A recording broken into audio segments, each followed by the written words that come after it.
Today we're going to be talking about hair care. I'm going to give you guys my top 10 tips on how I got my hair long and healthy and shiny after 10 years of basically bleaching it, which I still do bleach it and plan on continuing to bleach it. A lot of these tips I've discovered through trial and error, also from being a hairstylist and being my own client as well. So hopefully you guys can get your healthiest hair ever and we can all just rock our healthy hair, right? I guess. I don't know what I'm talking about anymore. Anyways, if you guys want to know my top 10 tips for your healthiest hair ever, then let's get into it. So my first tip and my number one tip of all time of any hair care video that I will ever do is to invest in some salon quality hair products. And the reason why it's so important is a lot of drugstore brands have fillers in them. They're not as concentrated as salon quality brands, which is kind of a given. That's what makes them less expensive, is there's not as much product, like, you know, concentrated products.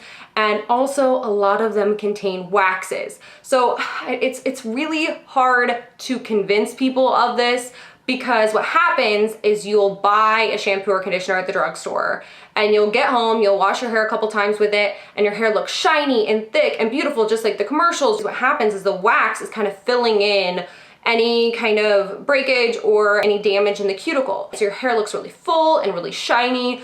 But as that wax builds up over time, it actually weighs down your hair, and sometimes you'll feel it when you're blow drying your hair. It will almost feel like there's a film over your hair. So let's say you've been using some of these products and you feel like you might have some wax buildup or some product buildup in your hair.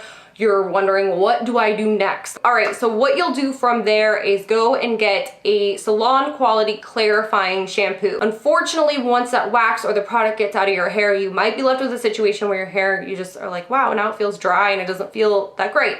But from there, you can invest in a really good hydrating shampoo and conditioner, a deep conditioner, all that stuff. The brand I prefer is GiRLzZ. I've mentioned it in a couple of my videos. The reason I like GiRLzZ so much is because it's super concentrated. It is one of the pricier kind of brands at Ulta or your salon, wherever you're purchasing this, but you get so much for your money. You're not supposed to use a lot of it at all. Also, as far as deep conditioner goes, the one that I recommend above all other things, it's not really a deep conditioner. It's more of a bond builder, which I'll get into, but it's called Olaplex. If you haven't heard of Olaplex, it's a bond builder. So it's supposed to rebuild the bonds in your hair that are broken down from dyeing your hair, bleaching your hair, blow drying, any sort of damage that has been done to your hair. So where conditioner can make your hair look shiny and feel soft, a bond builder can actually strengthen the actual follicle of your hair so it's not going to break off. So your hair feels like, or looks like, it's growing way faster than it is because it's no longer breaking off. Tip number 2 is to protect your hair. And I know you're thinking, girl, we just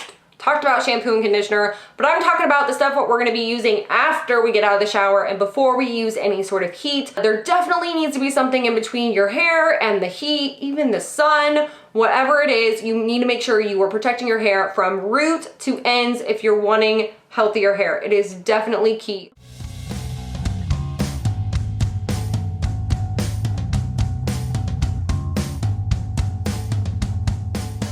Tip number 3 is to take care of your hair while you sleep. I know this is kind of a weird tip because you're like, take care of your hair while you sleep. How do you even do that? The 2 things that I recommend is, number 1, what I always do, especially when my hair is curled like this and I want my curls to last, I will wear my hair in a very, very, very loose bun on top of my head. A loose bun is really important because you don't want anything too tight, because your hair is going to start pulling and you can actually start like going bald, like losing some of your hair. So you definitely don't want a tight bun. What I've noticed is that just keep your curls from getting too, what am I thinking, tangly, or what happens to me is I'll get some mats underneath if I don't put my hair up. Another way to take care of your hair while you sleep is to buy a satin pillowcase. I personally haven't done this yet, but I know it works wonders. When you use a cotton pillowcase, your hair is kind of being roughed up by the pillowcase. It's kind of rubbing against it. Satin pillowcase, your hair is just kind of gliding over it. Yeah, I know you're supposed to practice what you preach, but I haven't quite done this one yet. I just know it works. Tip number 4 is one of my favorites, and it's actually more of a hair hack. I didn't even know there was a right or wrong way to blow dry your hair. I just thought you just blow dry it, right? Apparently not. And this is where tip number 4 comes in.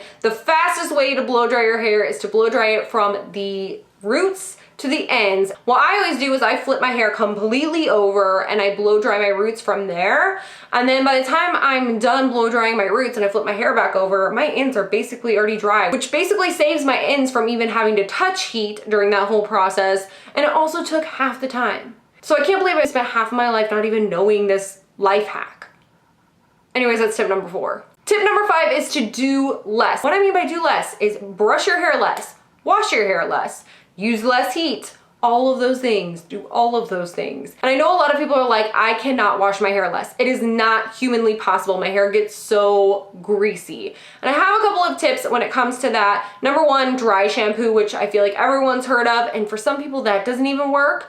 But another really strong tip is to kind of just suck it up.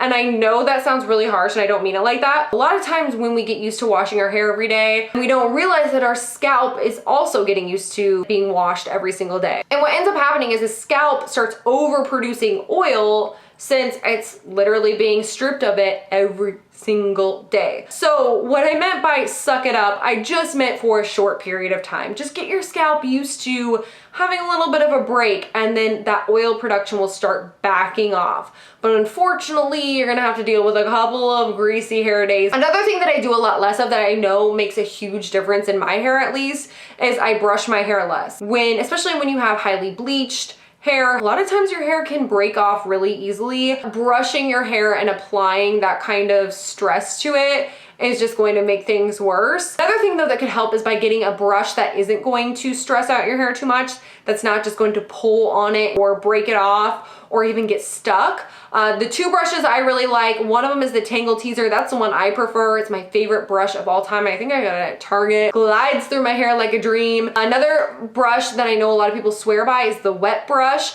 I like that one, but not as well as the Tangle Teaser. I know some people, you know, they have their favorites, but the Tangle Teaser is my favorite. I will link both of those in the description box for you guys, but yeah. So tip number 6 is one of my favorites of all time. It is to recycle your hairstyles. And this kind of goes back to when I was talking about washing your hair less. And I know it can just seem like, how do you even get away with that? Like, don't you just end up with the greasiest hair ever? I'll give you an example. Is that day 1, I'll usually wear my hair straight or just natural, like how my hair blow dries. Day 2, I usually will curl my hair like this because my hair holds curl better on the second day or when it's a little bit dirtier. For day 3, what I always do is, since my hair is already curled, I'll usually do a little half up, half down deal. And at day 4, if you guys are already like, I cannot go any longer, my scalp is so oily, wear like a little cabbie hat or a witch hat, anything like that to kind of cover your root area. What I usually do on day 4 and 5 is I'll wear my hair in a bun or a ponytail. And then day 6 and 7, I'll usually wear a hat, like a cabbie hat or a witch hat, like I was just talking about. But the whole point of recycling hairstyles is, once again, just to use less heat and to put your hair through a lot less. Tip number 7 is one that I didn't even know was a thing until it happened to me and completely destroyed my hair. So I'm making tip number 7, check your water. Check your water. Basically for hardness or softness. That's what I'm talking about here. So what happened to me is I was living in an apartment and I met my husband, or he was my boyfriend at the time. We decided to move in together. I moved into his house and all of a sudden my hair just started breaking off at the ends. My hair literally up here at the back right here was literally this short and the rest of my hair was like down to here. Anyways, shortly after we got married, we bought a whole different house. All of a sudden we realized our hair is really healthy and isn't breaking off anymore and isn't feeling elasticy or isn't like poofy. So we put 2 and 2 together and we also found out that the water in that area we used to live was extremely hard, so our hair was fried. If you tried everything and nothing seems to be helping your hair, or you recently moved, definitely check to see if the water in your area is harder. And if it is, you can get a water softener for your actual shower. It actually attaches to the shower head. Obviously, a whole water softening system is gonna be rather expensive, but the ones that you can get that attach just to your shower head are not as expensive. So definitely worth looking into, and it can potentially save your hair. So yeah, check your water. Tip number 8 is to find a stylist you can trust. Not only trust, but somebody that you can be honest with and they can be honest with you. Definitely be honest with your stylist about what you have on your hair. This is probably the most important thing of all time. Even if you think that if you tell your stylist that you put box color in your hair 3 years ago, it's not gonna matter because it already faded out, which doesn't happen, by the way. Also, if you think that telling your stylist you put color in your hair or box color in your hair or whatever color it is going to prevent you from getting the platinum hair that you want, know that it's gonna take extra steps if you tell your stylist that. That's not really a nice thing to do to your stylist because your stylist is here to help you achieve your goals. It's worth taking that extra step to get exactly what you want. So another really important thing about finding a stylist that you trust rather than just jumping around to a bunch of different stylists is your stylist is gonna have a record of what they've put on your hair. And they're also gonna know what worked for you and what didn't. So if you decide that, oh, I want a little bit of red or I want highlights or I want this, your stylist is gonna know exactly what's on your hair already and what's going to be achievable for you. Another kind of tip within a tip that kind of goes along with trusting your stylist is if you can't trust your stylist or you don't like the work they're doing, you're unhappy with your hair, you never seem to get what you want, don't be afraid to break up with your stylist. Kind of like a shitty friendship. Sometimes it's just like better for everyone involved if you just cut it off. You know what I mean? I do get a lot of questions about how I change my hair color so much without damaging it. Tip number 9 is to plan your hair colors. Just so I don't have to strip the crap out of my hair every single time I go to color it again. Because even if there's no developer in the color remover, there's still ammonia and some harsh chemicals. So when I see a lot of people using color remover every single time they switch their hair dye, it makes me so nervous. It just like makes my armpits sweat. I don't care what anyone says about it, all the bond builders they use and everything, nobody's hair looks perfect after removing color that many times. So that's exactly why I plan my hair colors around the hair color I already have on my hair. So for example, I just had that pony lime crime color on my hair, which was that fuchsia purple color. So the first step is I always let it fade out as much as humanly possible before I have to bleach my roots or touch them up or whatever. Bleach my roots out, didn't put anything on the ends. All of my root area was bleached, so I didn't have any purple or pink there, but I did still have some in my hair down here. So when choosing my next hair color, I knew I had to choose something that would go with that pony or go well over it. That's why I put this lilac shade down here. And then at the root area, it was basically like having fresh roots. It was just white. So I just put whatever color I wanted that I thought would go well with lavender, which is this kind of smoky blue shade.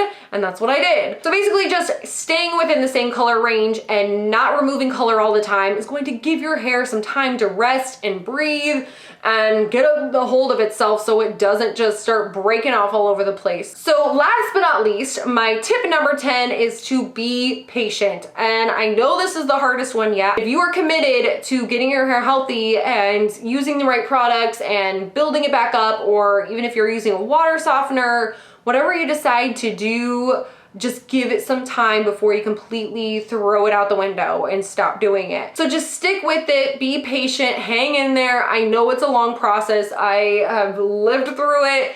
And at times you just want to give up, but don't give up, keep going. Anyways, I think that is it. I hope you guys enjoyed this video. If you did, you can give it a thumbs up. Say hey girl, hey down in the comments box because you know I love talking to you. Also, if you have any questions over any of the tips and tricks in this video, leave those down in the comments box because I'm happy to help. Anyways, thank you guys so much for watching and I will see you guys next time.